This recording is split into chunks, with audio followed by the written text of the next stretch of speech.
Okay, here we go. Hello, Mew. How are you? I appreciate you guys asking me to do this. That's very kind of you. Um, it's yeah, it's flattering. So I appreciate that. Um, right. Let's just get right to it because I'm awkward enough in real life, so I'll try not to be awkward in this video as much as humanly possible. Your questions.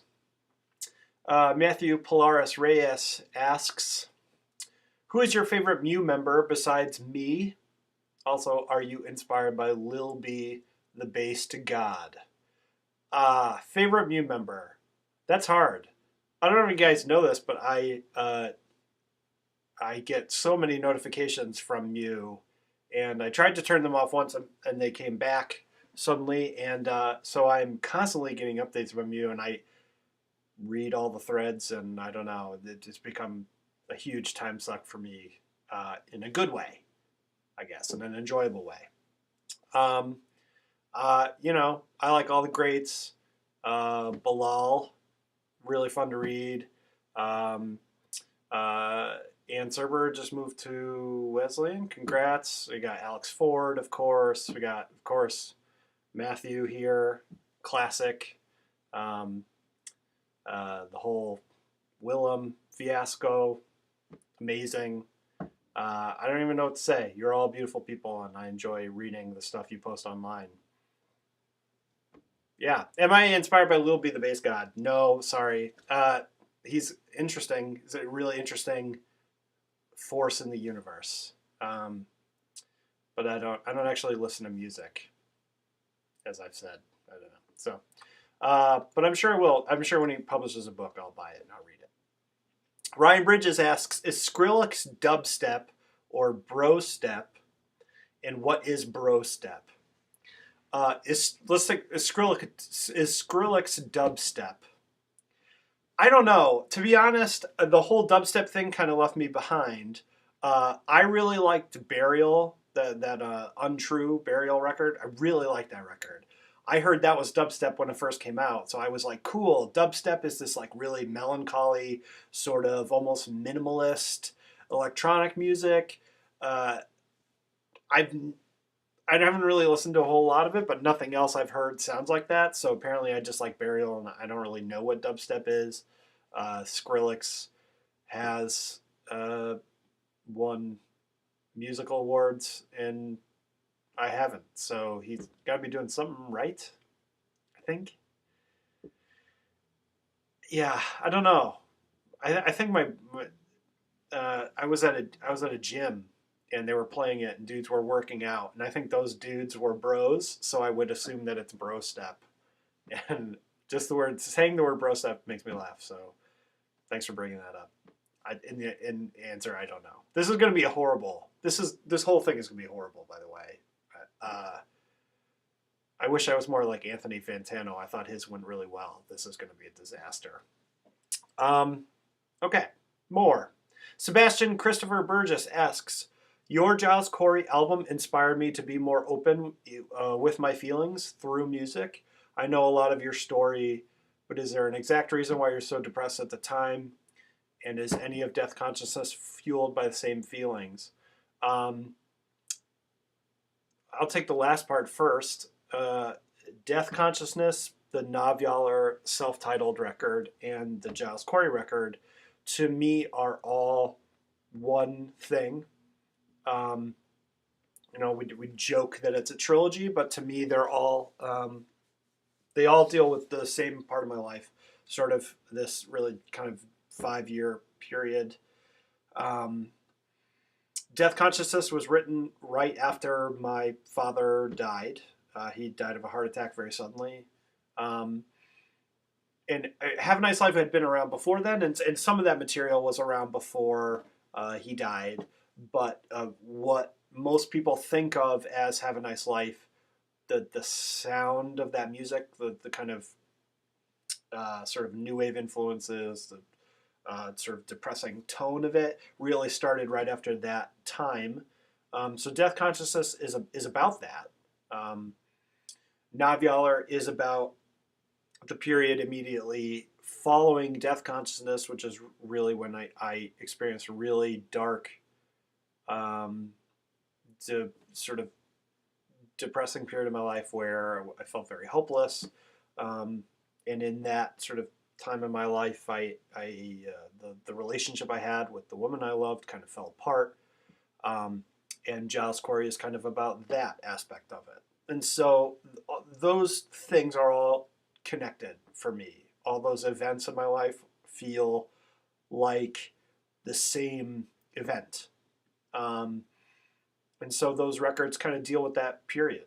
And to me, they're all fueled by the kind of same uh, emotional states. I think they all kind of show a different part of what being depressed is really like.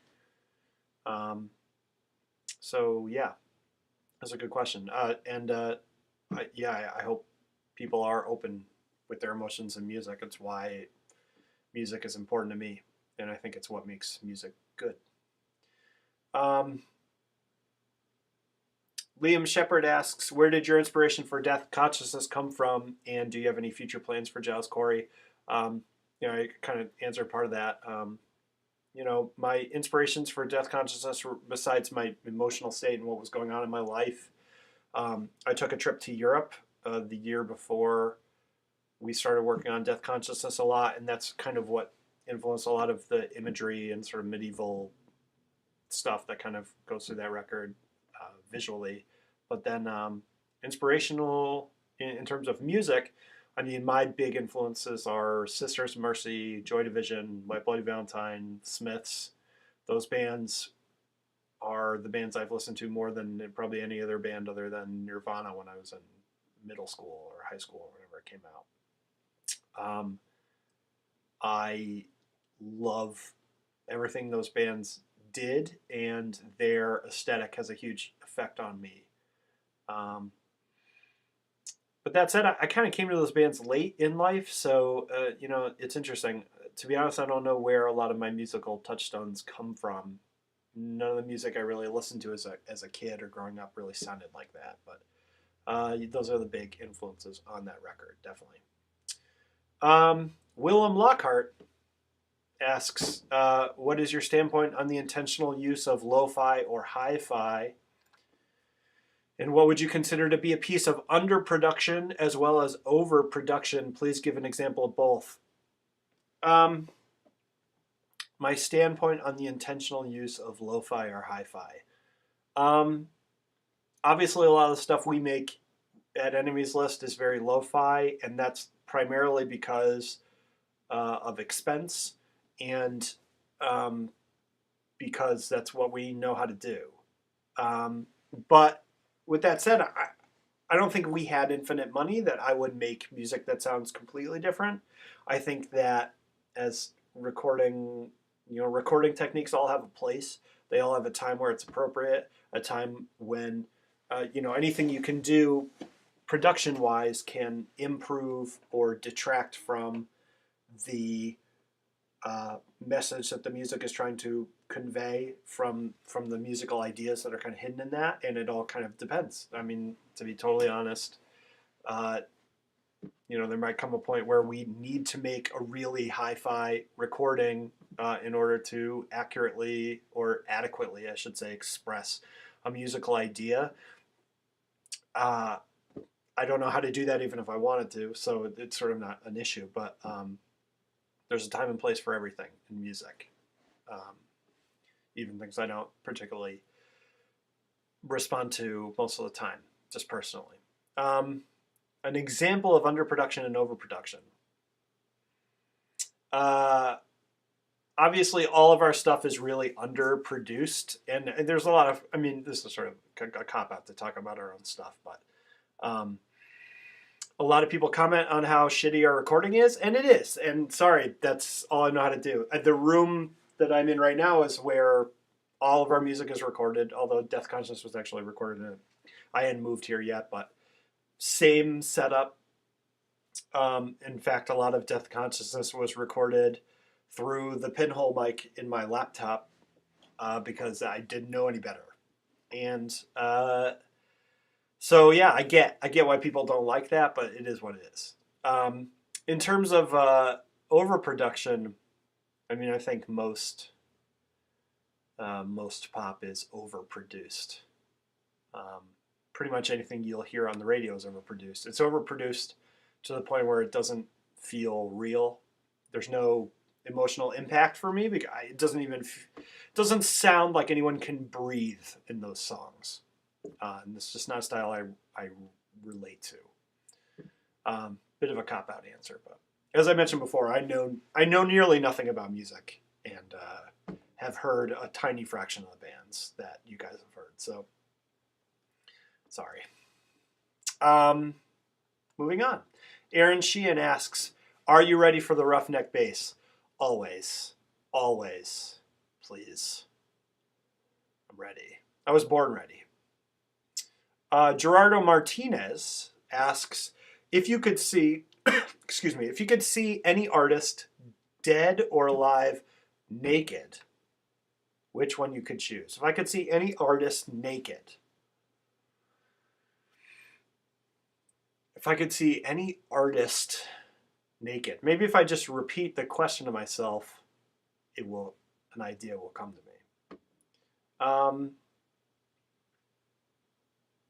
You know who I kind of have a thing for is Anais Nin. I don't know if you guys know her, but she's sort of like an author, kind of hung out in that cool kind of Paris, like 50s kind of thing. It's kind of hanging out with Henry Miller. She is a sexy lady in terms of she's attractive, but even her books are like really sensual. It was kind of a thing for her. So Anais Nin, that's my answer. Okay. That was Gerardo Martinez. I said that, right? Yeah, sure. Bilal Arya asks, Bilal Arya asks, what is your opinion on the furry and pony fandom, and have you ever fapped to furries? I have never fapped to furries. What is my opinion on it? The My Little Pony thing is weird.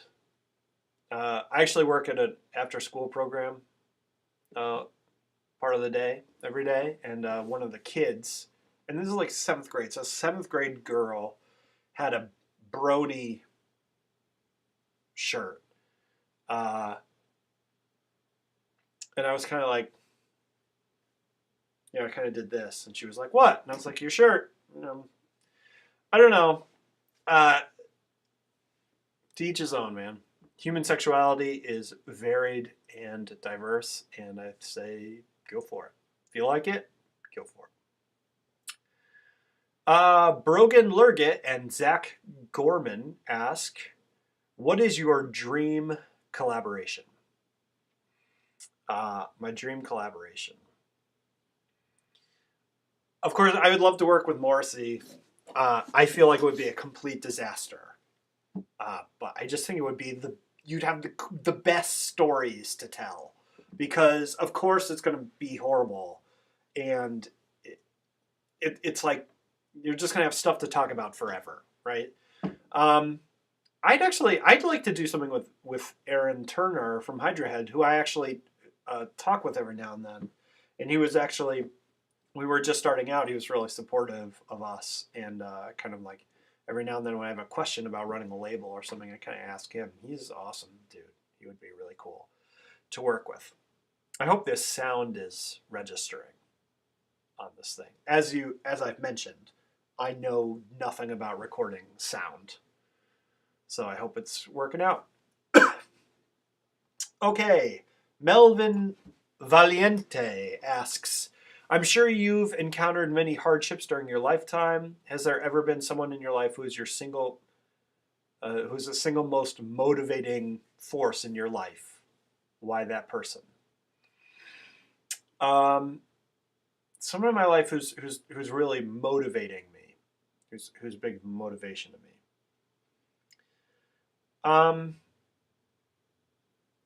I'm not sure if is this talking about artists or people in my life, like actual people that I know. Um, there are people that I know.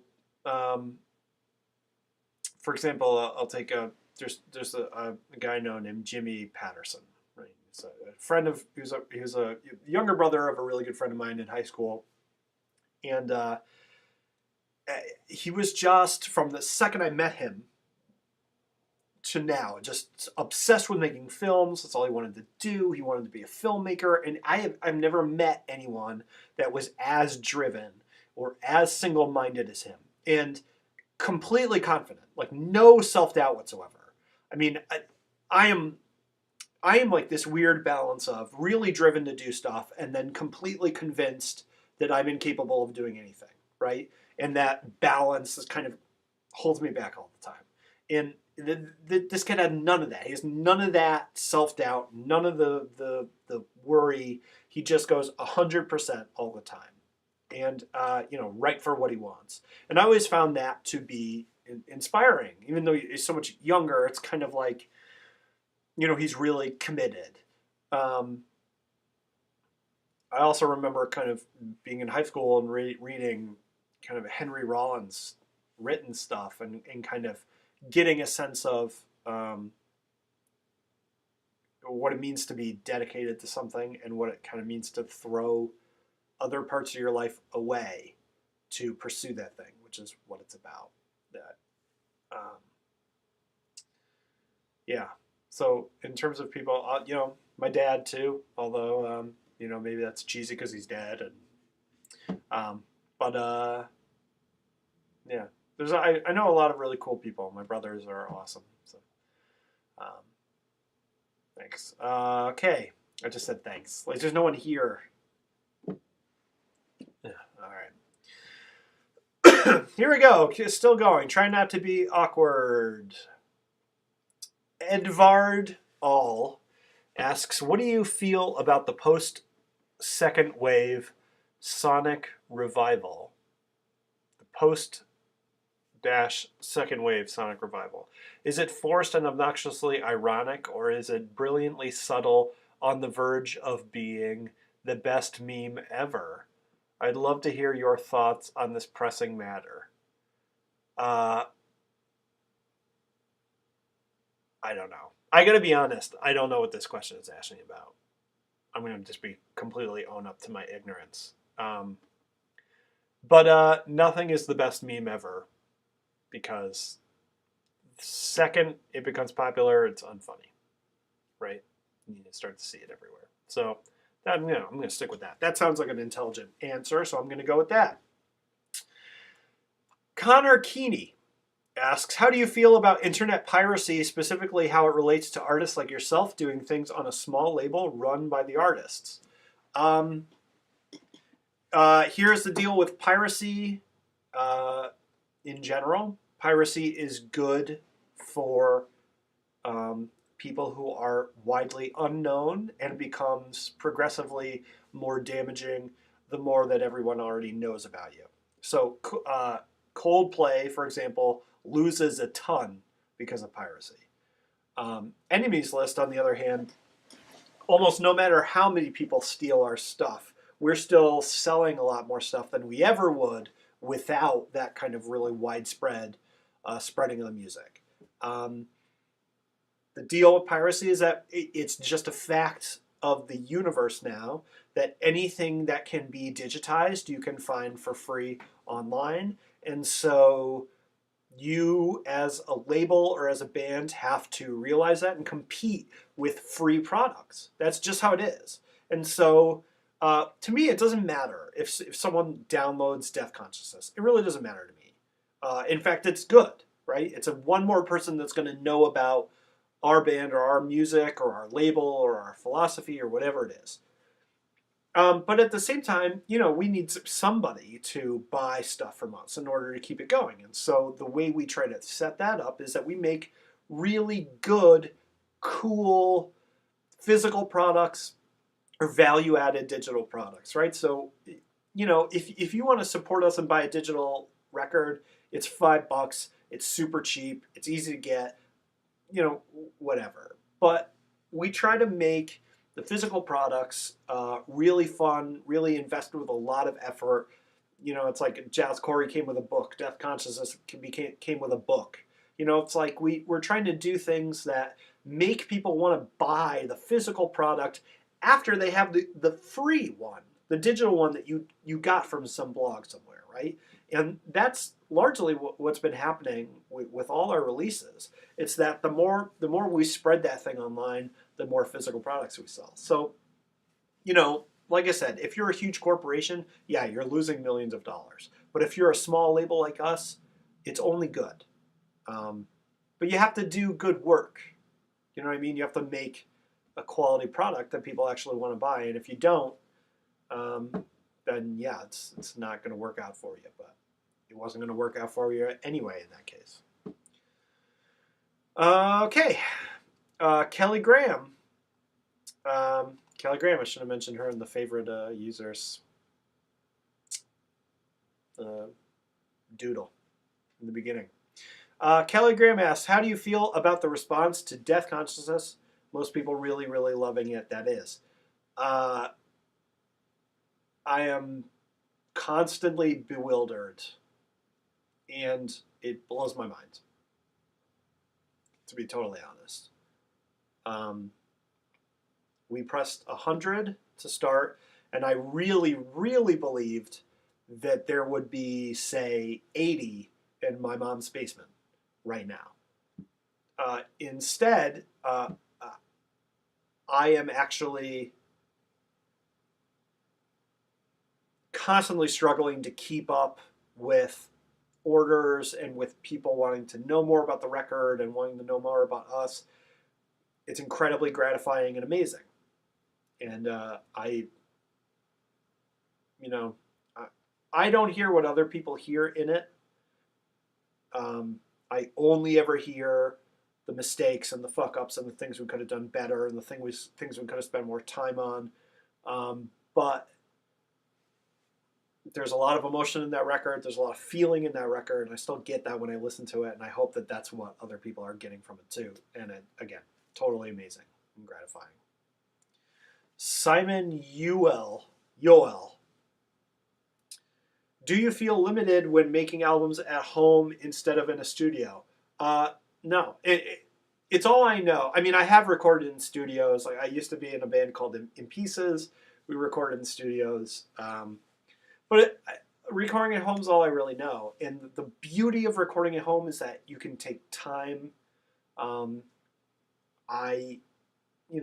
For me, songs go from usually like hummed ideas like on an iPhone or just kind of recorded into the computer to rough versions that get worked on over time, and I'll have part of a song and Tim will come over and kind of work on that song a couple weeks later, and it gives you this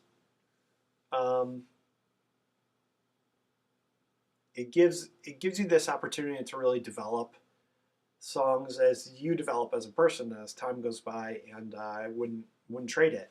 If someone wanted to pay me a ton of money to record in a studio, that would be fun. And I mean, I'm not against studios. I just think that home recording opens up an entirely new way to write and share and experience music that needs more attention, right? So it's not anti-studio, but it's pro home recording, and I love it. I love it as it is. Cameron K asks, how much do you love How I Beat Shaq by Aaron Carter? Actually, it's pretty awesome. I do kind of like it. I'm not going to lie. Luke Frazier asks, what are your God tier albums that made you want to make music? God tier albums. Yeah. The records that made me want to be in a band were like Nevermind, Bleach, like those Nirvana records. I listened to Joy Division, actually didn't like it. I didn't like Ian Curtis's voice, and heard the record a couple years later, heard Unknown Pleasures a couple years later and was completely blown away by it. Just completely demolished. Queen is Dead, obviously amazing. Floodland by Sisters of Mercy is still, I think, one of the best records I've ever heard. Loveless. These are pretty popular records. I actually only heard Godspeed You Black Emperor a year ago for the first time, but they're amazing too. I mean, it's interesting to me. I tend to listen to the same stuff a lot, and when I'm in the car, stuff like that, I don't listen to music. I listen to NPR or podcasts, stuff like that, because that's how I get my news. So those records for me are things I constantly revisit and really appreciate. There are a lot of hardcore records too, actually, from when like Cave In and like Beyond Hyperthermia. Fuck, you know what I mean? Or Jupiter, even that, fucking amazing. And Minor Threat, I was fucking in love with Minor Threat. And they're still amazing. Okay, Kyle Hogan asks, how did you / do you feel about the impact you have apparently had on the black gay scene, namely that compilation of artists like Some Devoured Earth, Ayers, Aseta, Mackenzie, etc., covering songs from Death Consciousness? First of all, yeah, amazing. I mean, it's crazy because I feel like I don't do a good job of expressing how little I expect from the music I release, and I still feel like everything we ever do, or everything I ever do and put out, I'm still waiting for people to suddenly realize that I'm just a complete fraud and I have no idea how to play my instruments and whatever. So, I mean, to have people who are making awesome music on their own be influenced by us or at least like our music, that's awesome. The goal of Enemies List was to spread the idea of home recording labels, home recorded bands, to spread that as a genre, and the fact that it seems to be getting picked up by at least a group of really amazing people, like the people behind Music Ruins Lives and Sunyata recordings, and it just is amazing to me. And I mean, to be clear, I expected that to happen without us. That was a trend I think is still happening, is still coming, and will only get more intense or more extreme as time goes on. This whole home recording thing, that's the wave of the future as far as I'm concerned. That doesn't really have anything to do with us, but anytime someone says they're influenced by us or they, that we help them to do that stuff on their own, that's the best part of what we do, and I really appreciate it. The Death Conscious covers are amazing, by the way. They're all better than we are. Ryan Bridges asks, what's your favorite OST and why the Space Jam OST? Yeah. It's interesting. I don't know. Why the Space Jam? Why not? Space Jam was a great movie. It's interesting. I was going through my CDs the other day, like old CDs that are just like in the closet, and I haven't really popped a CD in anywhere in a really long time, and I found the OST from the Neon Genesis Evangelion movies, the ones where it's like all fucked up at the end, and it's just like quick cuts, and there's no story, and the world ends, and everyone dies at the end, and I popped it in, and it's really interesting. It's just really short pieces of cello and violin. That's it. And I remember thinking that was awesome. Not that I really watch anime, but anyway, I was a Japanese major. I don't know if I ever told anybody that, but I majored in Japanese and history in my undergrad. Cal Chuchesta asks, Dan, do you love me? Yes, I do. And I kind of want to rest my face on your mustache and sleep there. Awesome. That was the best. Ryan Hoffman asks, would you ever consider contributing to one of my shitty, unimportant musical projects? I will always consider contributing to anything for any reason. I'm very open to working with people and doing stuff. Time is my major constraint at this point, and I don't have any. And I already don't do enough of the stuff I really need to do. But I'm always open to stuff. And, you know, I'll be honest, if I just don't have time, I'll say I don't have time. I won't say I'll do it and then not do it. But send me stuff. Send me stuff. I love hearing new stuff. Mitchell Stemple asks, do you ever listen to your own albums after you release them for recreation enjoyment? I mean, I listen to my own music all the time. I mean, all the time meaning probably like once a week. I will listen to stuff I've already written. I wouldn't say it's for enjoyment or recreation. I listen to that stuff very critically. And a lot of time I listen to it to try to reconnect to a certain mood or a certain piece of music or a certain style. I'm working on recording new Have a Nice Life stuff now. So I'm revisiting the old stuff to kind of get a sense of where we've been, because there's a lot of time in between those recordings.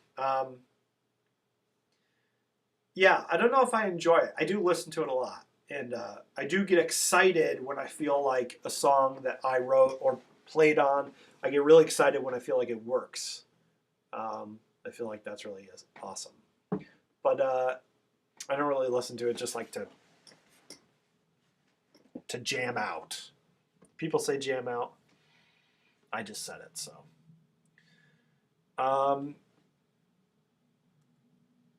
Okay, Scott, I bathe and pony cum. Matsumoto asks, how exactly were you able to go on about working on your project Giles Corey while being severely depressed, and how exactly did you funnel your feels? There you go, feels. That was supposed to, anyway. How exactly did you funnel your feels into it? There's more, so I'll deal with that one first. How's I able to go on about working? So Giles Corey was recorded and conceived over a very long period of time. So if you've ever been really depressed, you know that you're really unable a lot of the time to do things. For me, I would be up and down, and during the up times, I would really want to get that stuff out and make it into songs and make it into material. And I tend to be kind of manic. I tend to get really into a project and that's all I want to do, and then to just completely fall off. And that's kind of why it takes me so long to finish stuff. But just a little bit at a time. And then when everything is kind of ready to be put together, a lot of editing and a lot of cutting and making sure that things kind of fit. And you know, so you kind of have a lot of pieces that have come to fruition over a long period of time, and then you find a way to make them go together in a way that's hopefully cohesive and makes sense. I mean, how exactly did you funnel your feels into it? I mean, Giles Court. My dogs are barking. I don't know if you can tell, if you can hear. Giles Corey is a very literal. Is a very literal record.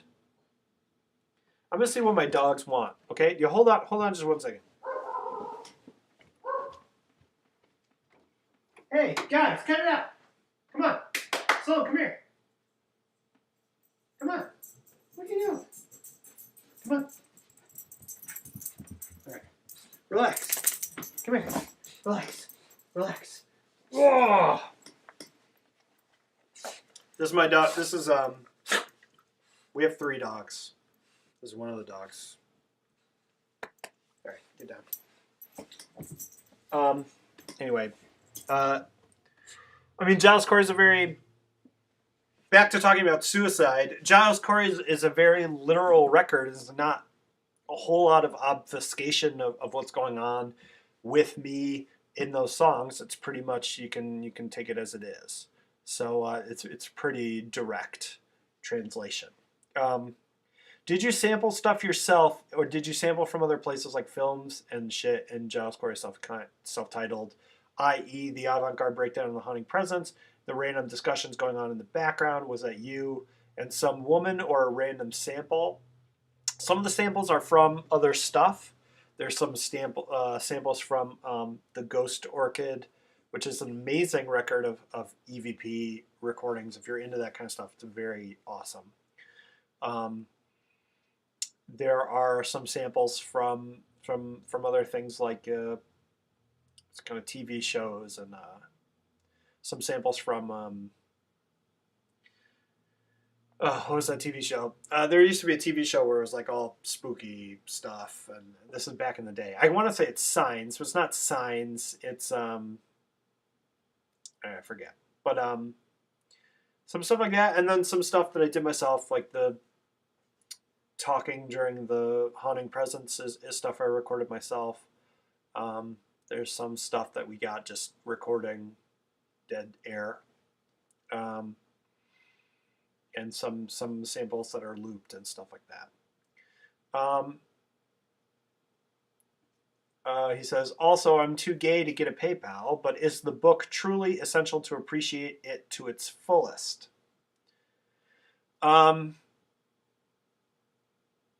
It's not necessary. I mean, I don't think you need to read the book to appreciate the record. But the record was conceived as being part of a package with a book. To me, the book and the record are the same thing, right? So for me, I can't separate what's in the book from what's in the record. I spent equal amounts of time, sorry, the computer's going to sleep. I spent equal amounts of time writing and recording, and the two are very intertwined for me. Many of the songs started as not poems, but like written out lyrically first. So, you know, the two are part of the same thing for me. I mean, do you have to buy the record, or do you have to buy the book? No. But there's more to the experience. So if you get a chance, check it out. I'll be putting up. I know you said it. I mean, it's a lot of money. I completely admit that because they're expensive to make. But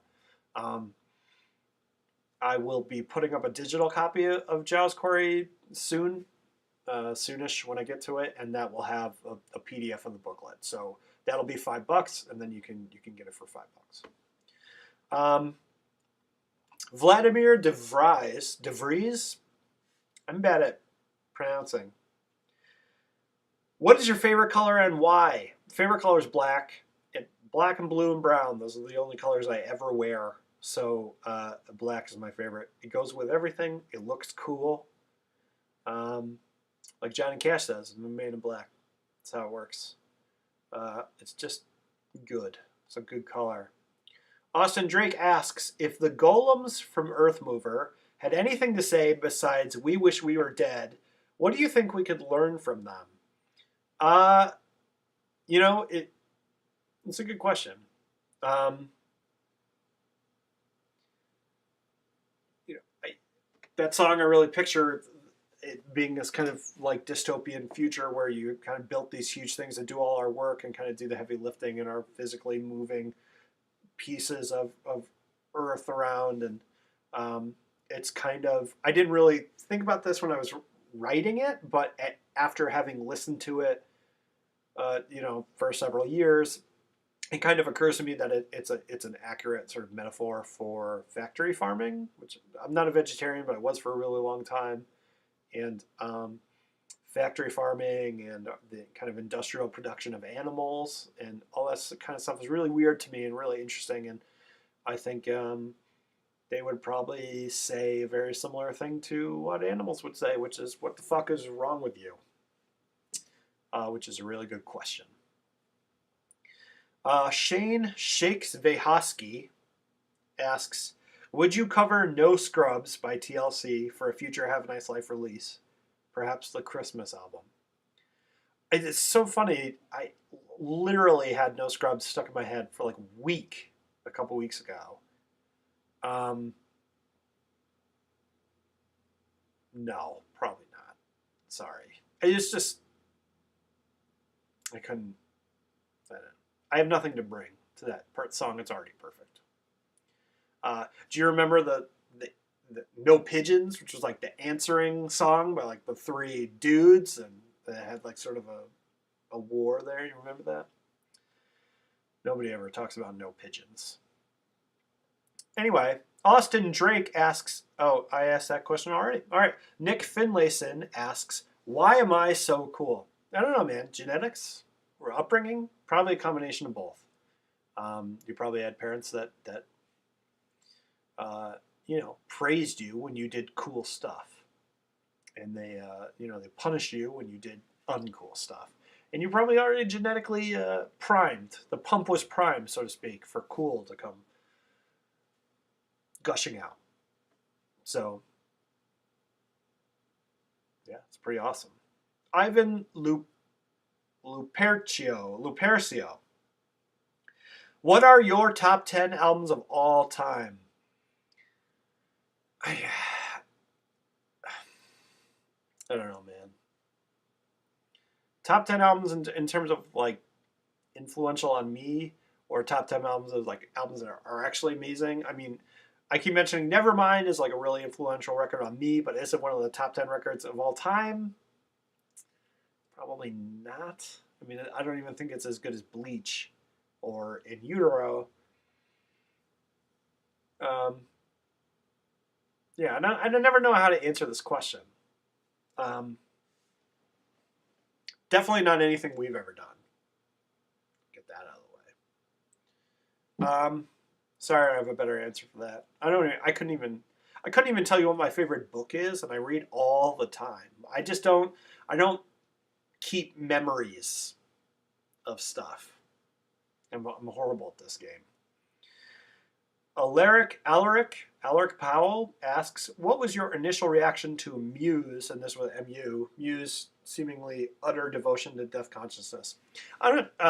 Crazy? It's crazy. I really like, I've seen a couple times where people keep saying, I don't know, it's kind of a joke, but like that I post death consciousness on Mule all the time, which is amazing. But I never post it anywhere. And most of the time I'm just really obsessed with like how I'm going to pay my bills. Anyway, it's awesome. It's awesome. Mew is pretty rad, and the Facebook version is pretty rad as well. So that's the end of the questions. Thank you guys very much for letting me do this. I hope I wasn't too weird and awkward. Anthony Fantano made this look really easy, and in actuality, it's very difficult. So he's also bigger than I am. I have more hair, just kind of in general. So I don't know how I stack up, but I hope you enjoyed it, and thank you very much, and keep on keeping on. All right? Bye, guys.